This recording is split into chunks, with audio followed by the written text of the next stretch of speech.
tous et à toutes. Je suis content d'être avec vous. Je suis content surtout de voir que parce que je vois que derrière les masses sont un peu tirées comme ça, parce qu'il y a des grands sourires derrière. La joie d'être ensemble et de savoir que dimanche prochain, nous allons pouvoir les enlever si nous le voulons. Et ce sera une joie, hein, parce que franchement, pour certains d'entre nous, moi je peux pas me plaindre, hein, parce qu'en semaine, comme je suis retraité, je suis à la maison, ma femme ne m'oblige pas à mettre le masque, donc je suis tranquille. Mais dis donc, hein, pour les profs, toute la journée, pour certains d'entre vous, au travail, hein, au lieu de travail, il faut les garder tout le temps, hein. Et ce sera une joie de pouvoir les enlever et de vraiment pouvoir sourire et de voir les sourires des uns des autres. Merci pour votre présence ce matin. Si vous demandez si c'est vraiment moi, parce qu'il n'y a pas de PowerPoint. Oui, c'est vraiment moi. Je n'ai pas préparé le PowerPoint ce matin. Je me suis dit, je vais tout simplement le faire à la Jésus, si je peux le dire comme ça. Jésus, il n'avait pas de PowerPoint, hein? Ni Paul, ni je ne sais pas qui, hein? Il avait ça dans sa tête et dans son cœur, et il laissait parler son cœur, et il fait profiter à tout le monde. Je n'ai pas toute la mémoire de Jésus, hein? Alors, je garde ma Bible près de moi. De temps en temps, je vais l'ouvrir. Je vous inviterai aussi à l'ouvrir de temps en temps. Nous allons profiter ensemble de la parole de Dieu. Et j'aimerais dire ce matin que nous allons tout simplement prolonger toute cette première période d'adoration par le temps de prédication. Vous savez, il y a plusieurs façons d'adorer Dieu. C'est vrai, on peut adorer Dieu en chantant des chants de louange, n'est-ce pas? Et ça me fait énormément de bien de chanter. Merci Christian, merci pour l'équipe, hein, de louanges qui nous ont aidés à le faire ce matin. Nous pouvons aussi louer Dieu par nos prières, et vous avez prié tout à l'heure, c'est formidable. Nous pouvons aussi louer Dieu par notre façon d'écouter sa voix, d'écouter sa parole et de la mettre en pratique. Et d'ailleurs, je dirais presque que si nous louons Dieu de nos lèvres, mais dans la semaine, notre cœur est loin de lui, eh bien, nous serons gênés, sans doute les premiers, mais il sera gêné aussi, et nous voulons aussi donc le louer par notre façon d'écouter la parole de Dieu, dans le désir ce matin, Seigneur, parle-moi pour que cette semaine, ma vie soit conforme à ce que tu veux. Hein? Et alors, on va tout simplement prolonger ce temps d'adoration ce matin en révisant un petit peu ce qui est écrit dans notre confession de foi. Je pensais que c'était dans le sas d'entrée, il y a de belles choses. Ils ont enlevé la confession de foi. Il y a quelques copies qui restent. Si quelqu'un en veut, je les laisse là aussi, avec toutes les autres choses qui sont là. Vous pouvez vous en servir. Si vous voulez en avoir une copie de la confession de foi, et qu'au moment où vous arrivez, il n'y en a plus, dites-le moi, ou tout simplement, allez sur le site de l'Église, hein, eebma.fr. D'accord? Et vous le trouverez là aussi, vous pouvez le consulter. Ce matin, nous allons regarder tout simplement le premier article de notre confession de foi. On s'est dit que ce serait vraiment bénéfique pour chacun de nous de faire ce petit travail. Oui, c'est un peu de travail, un effort pour réviser notre confession de foi ce matin, ou même de temps en temps, parce que, premièrement, ça nous donne une certaine stabilité face à tous les vents de doctrine qui voguent sur la terre aujourd'hui.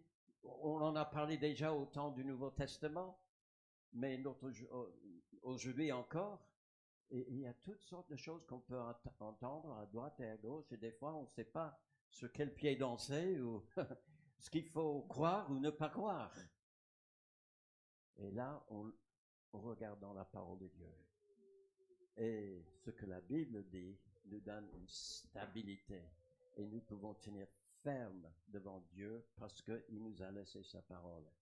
Deuxièmement, nous croyons que c'est important. Comme on a dit tout à l'heure, on veut prolonger ce temps d'adoration, mais vous savez, On ne peut pas adorer Dieu comme lui, il voudrait qu'on l'adore, à moins de le faire en esprit et en vérité. Mais la vérité selon qui? Ben, la vérité selon lui. Hein? Ce qu'il nous dit. Et nous avons essayé, dans nos documents de l'Église, la confession de foi notamment, de faire un petit résumé de plusieurs des grandes doctrines dans la parole de Dieu. Mais vous savez, ce que vous lirez dans la confession de foi, ça se tient sur une page. C'est loin d'être toute la Bible. Hein? Donc il y a bien d'autres choses auxquelles nous croyons également. Mais bon, on a mis ensemble plusieurs grandes doctrines qui nous tiennent à cœur et que nous voulons réviser encore aujourd'hui pour notre stabilité, pour notre adoration, mais aussi pour l'unité, la maturité de l'Église. La Bible dit que Dieu avait donné à son Église, dans les temps anciens, des prophètes, comme nous voyons dans l'Ancien Testament, puis les apôtres, et puis plus proche de nous, il a donné des évangélistes, il nous a donné aussi des pasteurs, des docteurs. Pourquoi? Eh bien, pour le perfectionnement des saints. Pour que nous arrivions tous à la mesure de la stature parfaite de Christ. Ressembler à Jésus-Christ. Mes amis, ça ne se fait pas par hasard. Hein? Ça se fait avec un effort, avec de la discipline dans notre vie. Et en regardant comment il est, notre Sauveur Jésus-Christ, dans sa parole. Donc, ça nous aide énormément de réviser de temps en temps, même chez soi, mais ensemble aussi, ce que la Bible enseigne. Et la première chose que nous voulons voir aujourd'hui, c'est le premier article de notre confession de foi, qui parle de ce que nous croyons au sujet justement de la Bible. Vous avez une Bible avec vous?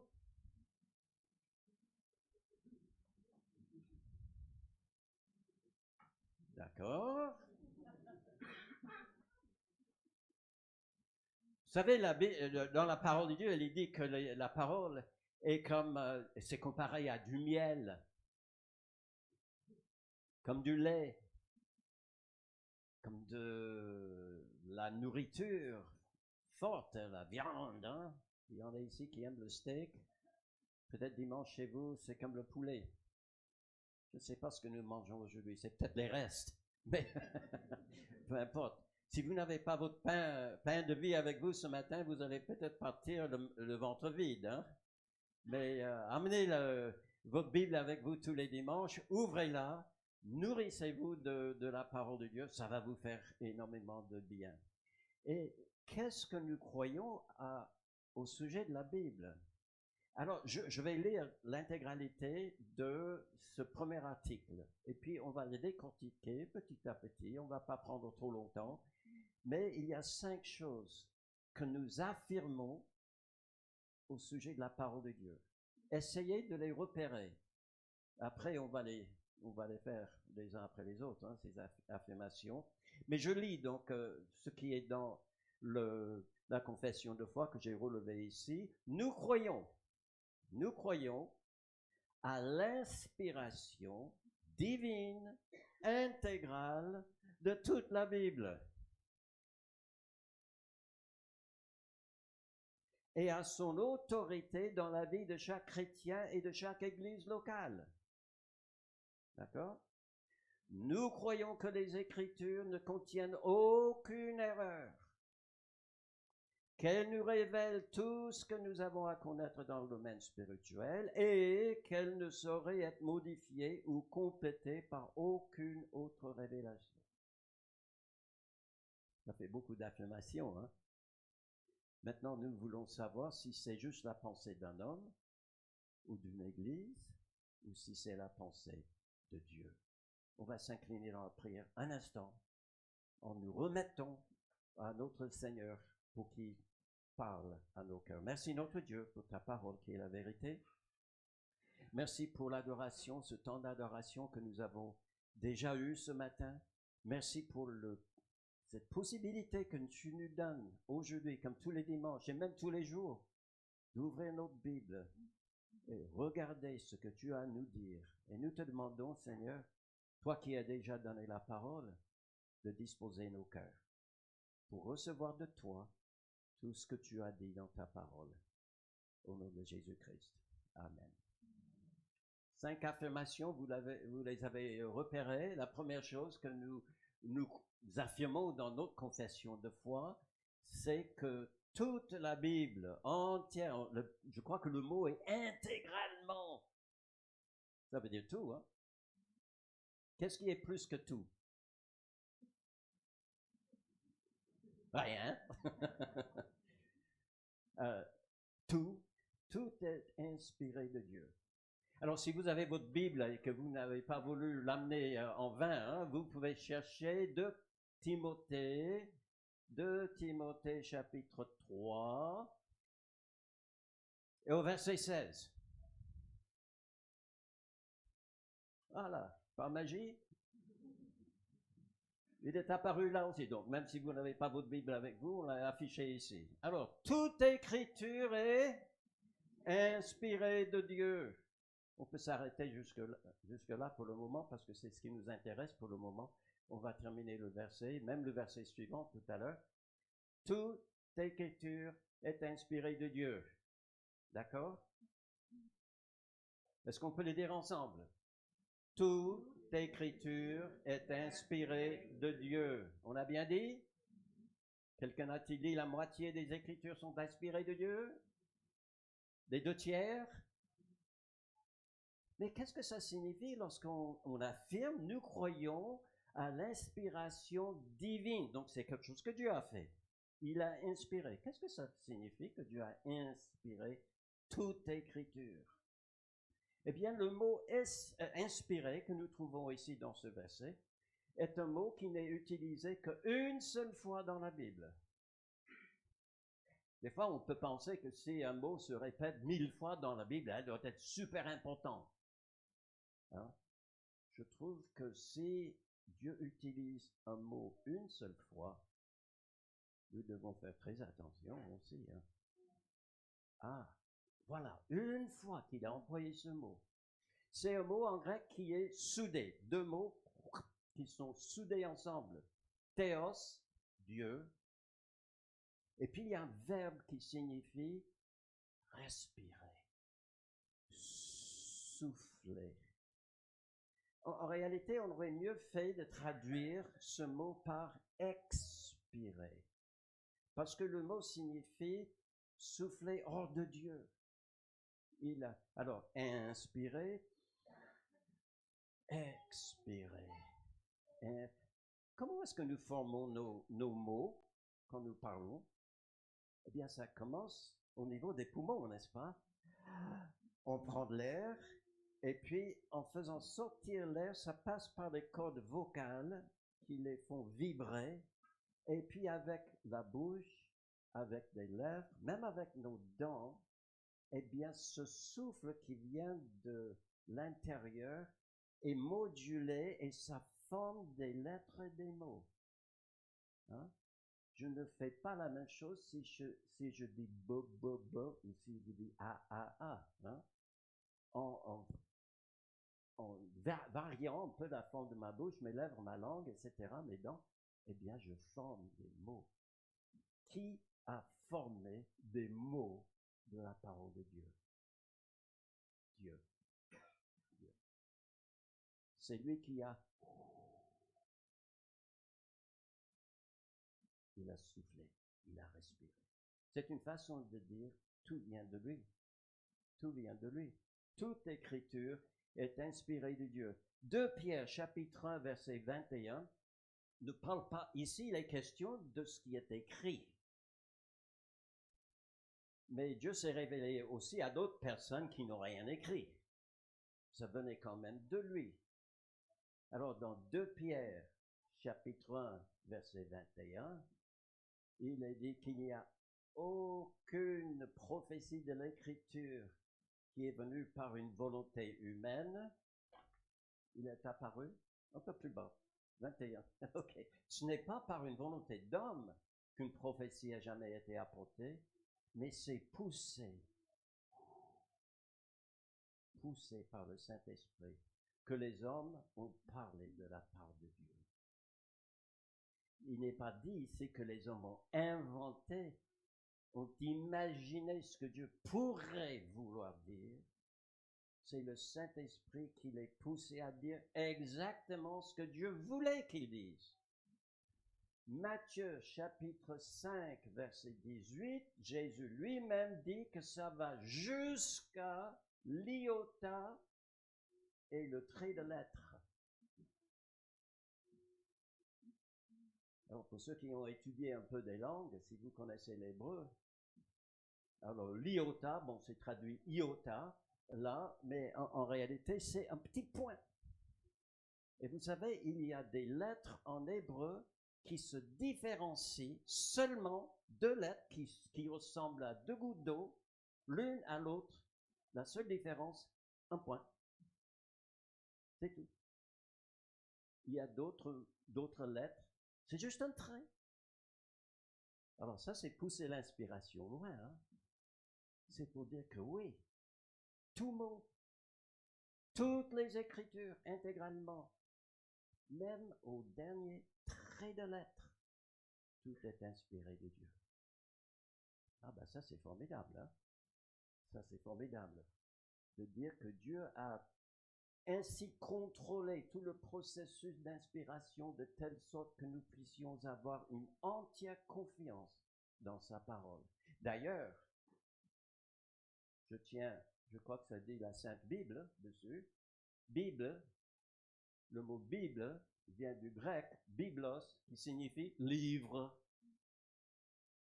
Mais nous pouvons l'appeler la parole de Dieu. C'est sa parole.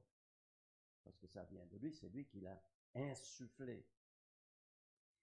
Vous savez que tout dans la Bible, parce que toute écriture est inspirée de Dieu. Est-ce qu'il y a une partie de la Bible qui est plus inspirée que d'autres? Genèse est aussi inspirée que l'Apocalypse. Lévitique est aussi inspiré que l'Évangile de Jean. Lequel vous préférez lire? Peu importe. Tout est inspiré de Dieu. Je pense que Dieu, il a de l'humour. Hein? Alors que j'avais cette prédication en tête ce matin, quand j'ai commencé mon culte personnel, j'ouvre ma Bible, là où j'étais dans ma lecture, et je tombe sur 2 Chroniques. Vous savez, vous avez 9 chapitres de généalogie. Vous avez du mal à prononcer des mots. Mais toute écriture est inspirée de Dieu. Toute écriture est inspirée de Dieu. Et je suis content même pour les généalogies dans la Bible qui me rappellent que la Bible n'est pas simplement de la belle théorie, un peu philosophique comme ça que quelqu'un a inventé. C'est ancré dans l'histoire de la vie des femmes et des hommes qui ont vécu sur la terre. Nous ne les connaissons plus pratiquement, pour la plupart qui sont dans ces généalogies, mais ils ont réellement existé comme nous. Ils ont eu des peines et des joies dans leur vie, comme nous. Et Dieu a travaillé dans leur vie d'une façon ou d'une autre. Et il est encore là aujourd'hui. Et on n'est pas des orphelins, des personnes que Dieu a laissées sur terre sans guide. On se dit des fois, oh, j'aurais bien voulu être comme je ne sais pas qui dans l'Ancien Testament ou le Nouveau Testament qui ont entendu la voix de Dieu. Et on dit, oh, ce serait formidable que Dieu me dise quel job je dois faire, quelle voiture acheter, qui répondent à toutes nos questions. Mais on n'est pas orphelin. Dieu nous a donné toute sa parole. Je ne sais pas combien de pages ça fait, mais il n'y en a pas une de moi. Hein. Vous avez toutes les pages là. C'est pas juste une phrase que Dieu a dite, c'est tout un livre, c'est toute la parole de Dieu. Et vous l'avez. On chantait tout à l'heure un si grand miracle. Là, mes amis, vous avez dans votre main, si vous avez dans votre main, sur vos genoux, là, vous avez un miracle. On a des pages de ce livre qui ont été écrites des milliers d'années en arrière. Et vous n'avez pas besoin d'aller dans un musée quelque part pour les consulter, hein. Vous les avez dans les mains. Et le comble, Dieu a permis à ce que des personnes fassent des copies, et que même d'autres personnes, beaucoup plus qualifiées que moi et vous peut-être, sachent traduire pour que je puisse le lire dans ma langue. Comprendre, suivre la volonté de Dieu. Formidable! Tout est inspiré de Dieu. De A à Z, Genèse à l'Apocalypse, tout est là. Alors vous pouvez commencer, des fois on me demande comment est-ce que je dois faire ma lecture biblique, où est-ce que je dois commencer. Normalement je dis, vous pouvez commencer là où vous voulez, tout est bon. Tout est bon. Alors maintenant, si on me dit, voilà, je vis telle circonstance aujourd'hui dans ma vie, je peux peut-être orienter la personne vers un passage qui parle plus directement à cette situation-là. Mais tout est bon. Tout est bon pour nous. Tout n'a pas la même utilité. Il y a des passages dans la Bible qui m'informent sur l'histoire du monde, la création de la terre et des cieux. Il y a des parties qui me montrent comment Dieu agit dans la vie des Israélites dans le temps. Ça m'encourage aussi de le savoir. La Bible me parle de mon Sauveur. La Bible me dit qu'un jour il va revenir. Alors peut-être à un moment, j'ai besoin d'entendre telle chose plus que d'autres, mais tout est bon, tout est bon. C'est comme si Dieu avait mis la table pour nous tous aujourd'hui, et il y avait une belle entrée. On demande à Benjamin chaque fois qu'on le récupère en fin de journée, Benjamin, qu'est-ce que tu as mangé à midi? Sa réponse est toujours la même. Entrée, plat chaud, dessert. Tout y est, mais tout y est. Alors, je ne sais pas pour vous. Peut-être vous préférez les entrées, peut-être vous préférez le dessert, peut-être un bon steak là, ou un poulet, ou je ne sais pas quoi. Je ne sais pas. Mais il faut manger équilibrement. Il faut manger de tout. Et vous commencez où vous voulez, hein. Je sais qu'en France, il faut commencer par l'entrée. Ça ne porte pas le nom par hasard, hein. On pense qu'il faut commencer, mais vous pouvez commencer par l'Apocalypse si vous voulez, hein, avec le dessert. Et ça vous fera du bien également. Tout est inspiré de Dieu. Il n'y a rien qui est plus important que d'autres.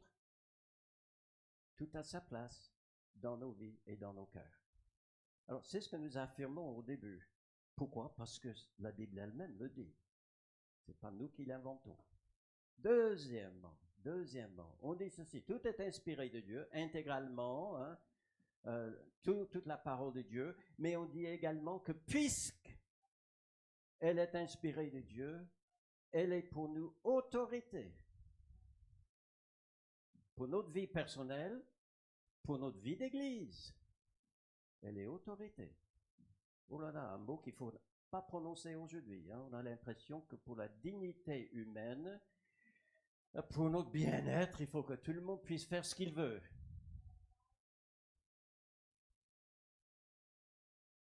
La Bible est autorité, parce que Dieu existe.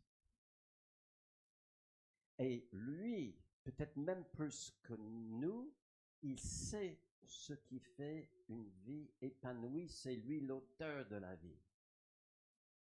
Et il sait nous conduire dans la voie de la vérité. Mais nous, parfois, nous pensons aller à droite ou à gauche. Dieu sait ce qui est bon pour nous. Je lis dans 1 Jean chapitre 5, verset 9, ceci. Si nous recevons le témoignage des hommes, le témoignage de Dieu est plus grand. Je me souviens quand nous avons acheté notre première maison ici en France, on n'a pas 30, hein. On a juste une. Mais la première fois on l'a achetée, celle qu'on a par la suite vendue, mais on ne connaissait pas comment ça marchait en France. D'ailleurs, on n'avait jamais acheté, même aux États-Unis, hein. C'était une nouvelle expérience pour nous. Mais on avait choisi une maison dans un lotissement.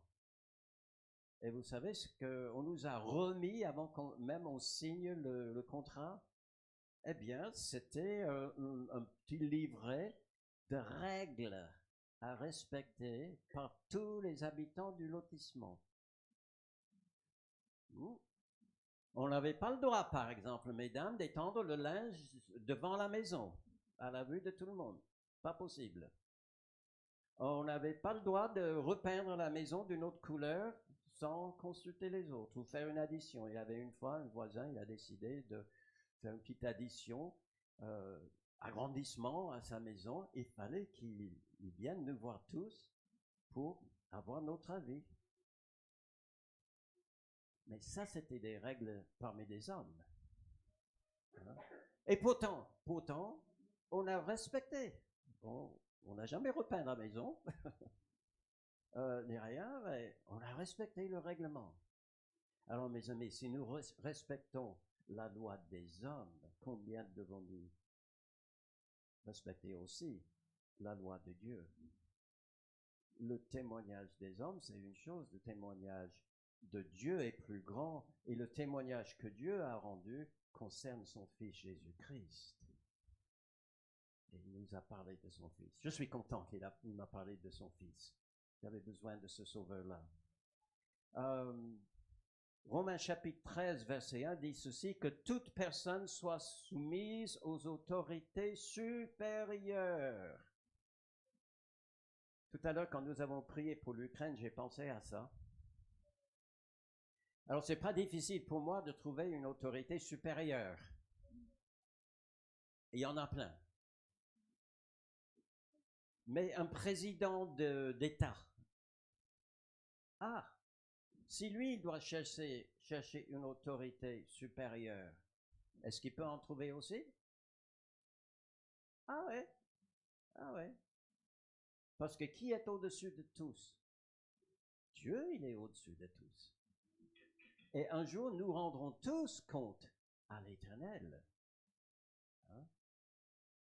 Et je lis dans la parole de Dieu qu'un jour, tout genou fléchira et toute langue confessera que Jésus est Seigneur à la gloire du Père.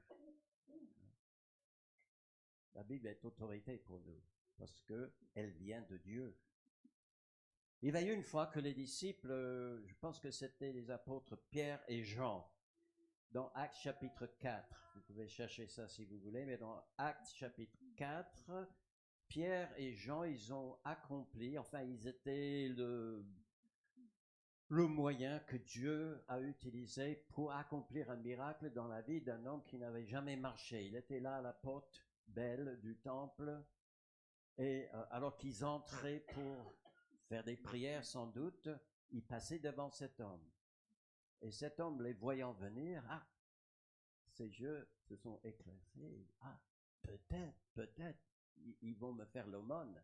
Ils vont me donner un petit quelque chose. Alors, je ne sais pas si à l'époque on le faisait comme aujourd'hui, si c'était avec un chapeau, une tasse ou quelque chose comme ça, mais en tout cas, il attendait recevoir quelque chose d'eux. Et vous savez, la réponse de Pierre et Jean, l'or et l'argent, nous n'en avons pas, mais nous vous donnons ce que nous avons au nom de Jésus-Christ de Nazareth. Lève-toi et marche. Et il n'attendait pas ça. Il a reçu bien plus qu'il avait attendu. Et tout le monde était content. Absolument tout le monde là était content. Ah non, les responsables religieux en Israël, ils n'étaient pas du tout contents. Ils se sont dit, ils ont fait ça au nom de Jésus que nous avons crucifié. On a cru qu'il était charlatan. On l'avait mis à mort. Et ils continuent à prêcher en son nom. Donc, ils les ont arrêtés. Et puis, ils leur ont défendu de parler au nom de Jésus. Et là, nous lisons au verset 19, je crois, de ce chapitre 4, « Jugez s'il est juste devant Dieu de vous obéir, chefs religieux, plutôt qu'à Dieu. » Oui, ils reconnaissaient ce que nous reconnaissons ou devons reconnaître aujourd'hui, que nous avons des autorités supérieures. Et normalement, ils devaient faire selon ce que les chefs religieux disaient, mais à partir du moment où leur règle contredisait ce que Dieu leur demandait de faire, Ils regardaient toujours vers l'autorité supérieure. Ils disaient, nous allons obéir à Dieu. Et ils sont partis, ils ont commencé tout de suite. Hein. Ils n'ont pas hésité un instant. Ils savaient qu'un jour ou l'autre, ils devaient rendre compte à Dieu, non pas à ses chefs religieux. Dans Jean chapitre 12, verset 48, il y a un verset qui est frappant. C'est Jésus qui parle là. Jean chapitre 12, verset 48, Jésus dit, celui qui me rejette, et il y en avait qui l'ont rejeté, hein, celui qui me rejette, peut-être aujourd'hui il y en a qui rejettent, mais celui qui le fait, et qui ne reçoit pas quoi? Mes paroles, à son juge. La parole que j'ai annoncée, c'est elle qui le jugera au dernier jour. Oui, la parole de Dieu est pour nous, mes amis, autorité. Hein? Oh, je sais qu'on peut discuter de plein de choses dans la vie. Et chacun peut aller de son avis.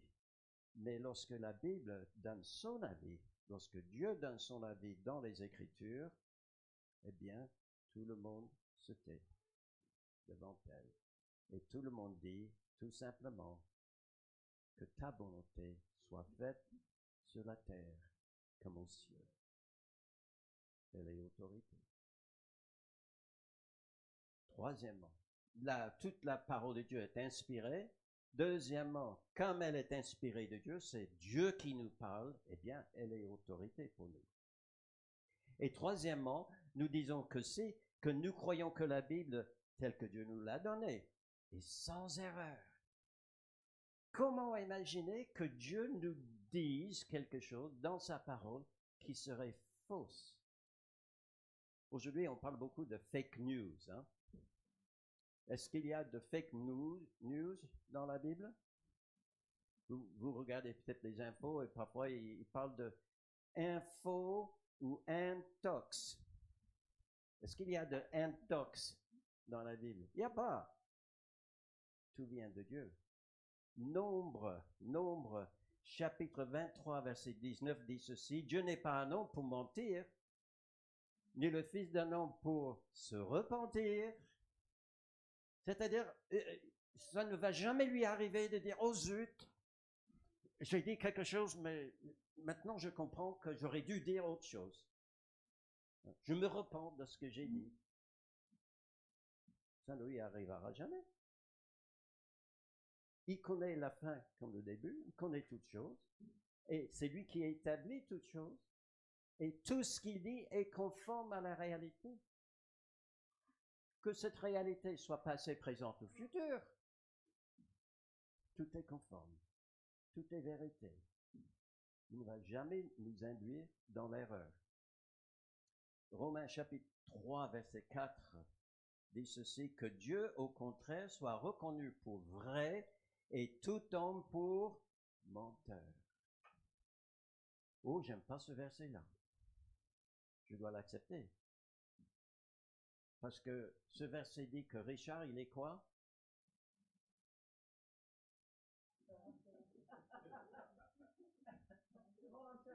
Oh, mauvaise langue. Mais vous êtes aussi, hein? Est-ce qu'il y a quelqu'un ici qui, en levant la main, peut dire, j'affirme que j'ai jamais menti de toute ma vie? Pardon. Mais non. S'il y a quelque chose que nous avons en commun, c'est qu'on est menteur. Mais Dieu n'est pas un homme pour mentir. Oh, on ment pour un tas de raisons.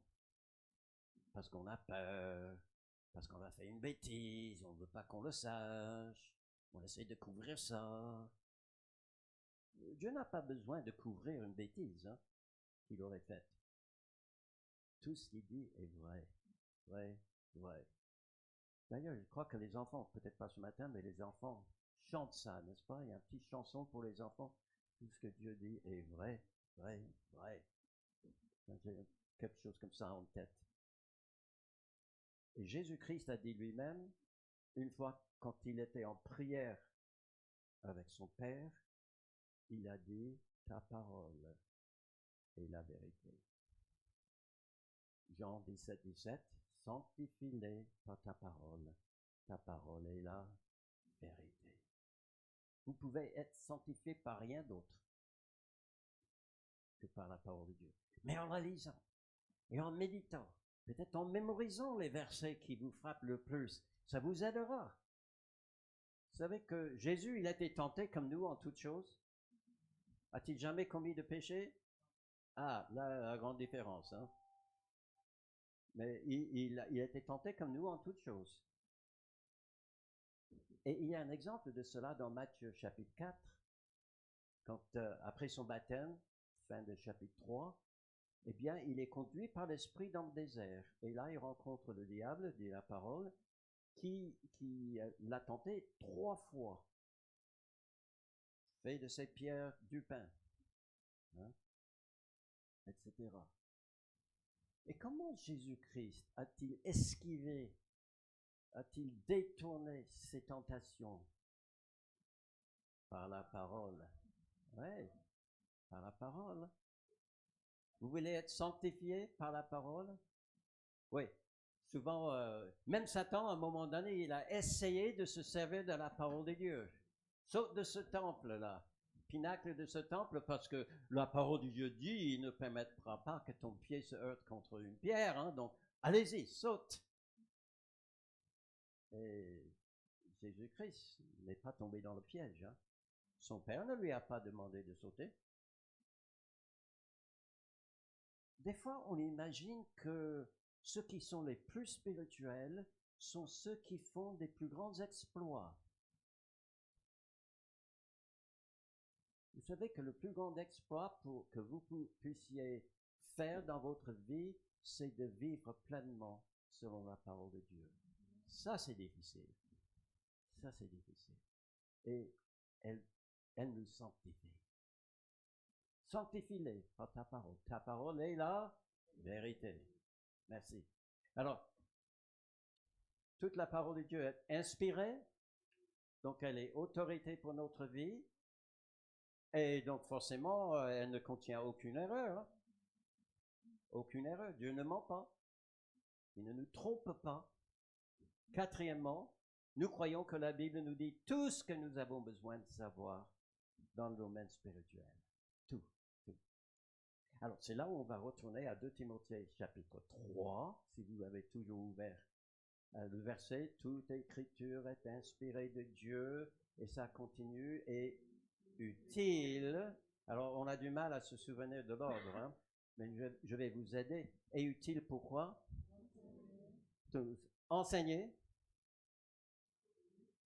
convaincre, corriger et instruire dans la justice. Et pourquoi le verset suivant? Pourquoi? Afin que l'homme de Dieu soit accompli et propre à quoi? Combien de bonnes œuvres? Tout, tout, tout, tout, tout. Vous voulez faire quelque chose pour la gloire de Dieu? Ben vous devez vous conformer à la parole de Dieu. Il y a combien de dieux? Un seul. Alors il a combien de paroles, lui? Une seule. Et cette parole-là, la Bible, est utile pour nous enseigner ce que nous devons faire. Est-ce que ça nous arrive de faire fausse route quelquefois? Oui. Alors, qu'est-ce que Dieu a à faire dans ce cas-là pour moi? Il a besoin de me convaincre que c'est pas par là que je devais marcher, c'est par là. Me convaincre, le mot convaincre tel qu'il est employé là est souvent employé par rapport à la conviction au péché. Donc, il me convainc. Ah, Richard, tu as fait fausse route. Et qu'est-ce qu'il doit faire après? Me corriger, hein, enseigner, convaincre, corriger et continuer à m'instruire dans la justice. Et là, je vais être accompli et propre à toute bonne œuvre. Vous voyez?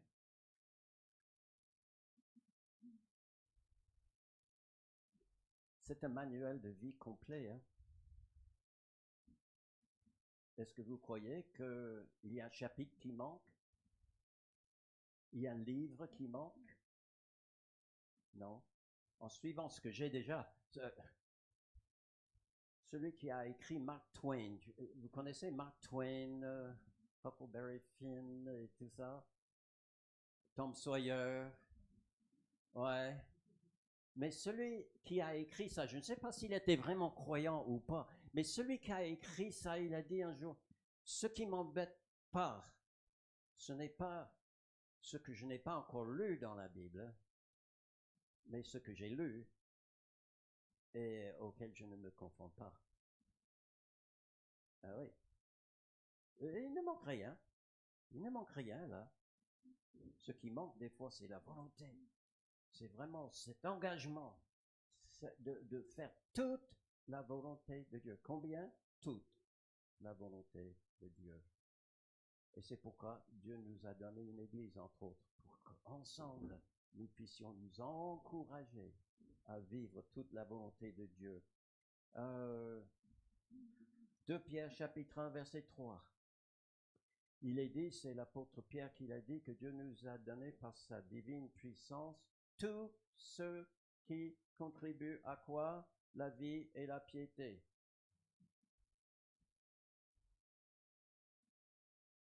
C'est pas un, c'est un verset 3. Voilà, ça va. Tout ce qui contribue de Pierre. C'est Richard qui s'est trompé peut-être. Je vais le chercher. Ne dites pas que la Bible s'est trompée. Hein. 2 Pierre chapitre 1, c'est 2 Pierre chapitre 1 verset 3. Sa divine puissance nous a donné tout ce qui contribue à la vie et à la piété, au moyen de la connaissance de celui qui nous a appelés par sa propre gloire et par sa vertu. Tout ce qui contribue. Il n'y a rien qui manque. Formidable. Formidable. On a un guide complet. Est-ce que vous avez jamais essayé de réparer la machine à laver, messieurs? Qu'avez-vous fait? Ouais. Perdre ce machin. Oui, on a tous essayé. Et qu'est-ce qu'on a fait en premier lieu? On a cherché le manuel. Quel malheur de découvrir qu'il y a des pages qui manquent. Sur lesquelles on a renversé du café, on ne peut plus les lire. Hein? Ben oui, il n'y a rien qui manque dans la Bible. Elle est complète. Elle nous donne tout ce qu'il faut pour vivre pour Dieu. Je lis aussi dans Deutéronome chapitre 8 et au verset 3, ceci c'est ce que Dieu dit à Israël, enfin Moïse dit par rapport à Dieu aux Israélites quand ils erraient dans le désert, que Dieu les avait humiliés pour qu'ils apprennent que l'homme ne vivra pas de pain seulement, mais que l'homme vivra de toute parole qui sort de la bouche de l'Éternel. Ah, toute parole, toute parole. Tout y est, tout y est. 4e point là. Hein? Qu'est-ce qu'on a dit au début? Toute la parole de Dieu est inspirée. Puisqu'elle est inspirée, elle est pour moi autorité. Est-ce qu'il y a des erreurs dans la Bible? Non. Est-ce qu'il y a quelque chose qui manque dans la Bible? Non. 5e, pour terminer notre confession de foi sur cet article, nous croyons que la Bible ne saurait être modifiée ou complétée par une autre révélation. S'il fallait modifier quelque chose, ce serait que ce qui était là n'était pas juste. Donc on modifie, on rectifie. Ça nous arrive tout le temps, hein, à nous. Mais Dieu n'a pas besoin de rectifier sa copie. Vous voyez? Tout est déjà comme il faut. On n'a pas besoin d'attendre que Dieu, finalement, il nous donne la bonne Bible. Non, nous l'avons déjà. Dans Apocalypse chapitre 22, versets 18 et 19, il y a un avertissement qui est fait. C'est quasiment les tout derniers versets de l'Apocalypse, donc de toute la Bible. Et là, il y a une mise en garde. Une mise en garde qui est très semblable à une mise en garde qui était donnée aux Israélites au temps de l'Ancien Testament aussi. Contre tous ceux qui oseraient ajouter, hein, ajouter à la parole, comme si ce n'était pas suffisant, ou qui en retrancheraient quelque chose, parce que c'était trop gênant. Et si quelqu'un ose le faire, il perdra quoi? Ça part à l'arbre de vie, je crois. Voilà. il perdra, Dieu retranchera sa part de l'arbre de vie et de la ville sainte décrit dans ce livre. Attention, on n'a pas à modifier, on n'a pas à penser qu'il faut continuer à mettre des rajouts. Éphésiens chapitre 2, verset 20 dit ceci, que nous avons été édifiés sur le fondement des apôtres et des prophètes, Jésus-Christ étant la pierre angulaire. L'Église est décrite ici comme un édifice. Et à la fondation, nous avons quoi? Le travail des prophètes et des apôtres. Prophètes sont ceux qui ont donné l'Ancien Testament. Les apôtres, bon, ils ont travaillé aussi, ils ont fait plein d'autres choses, mais entre autres, ils ont donné ce que nous avons dans l'Ancien Testament, les apôtres, le Nouveau Testament. Et quelle est la pierre angulaire entre tout cela? Jésus-Christ.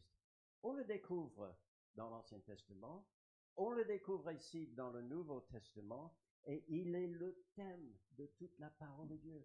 Et c'est lui qui donne vie à tout ça, parce que lui-même, il est Dieu éternel qui vit, mais il a pris chair, et il est venu dans notre monde.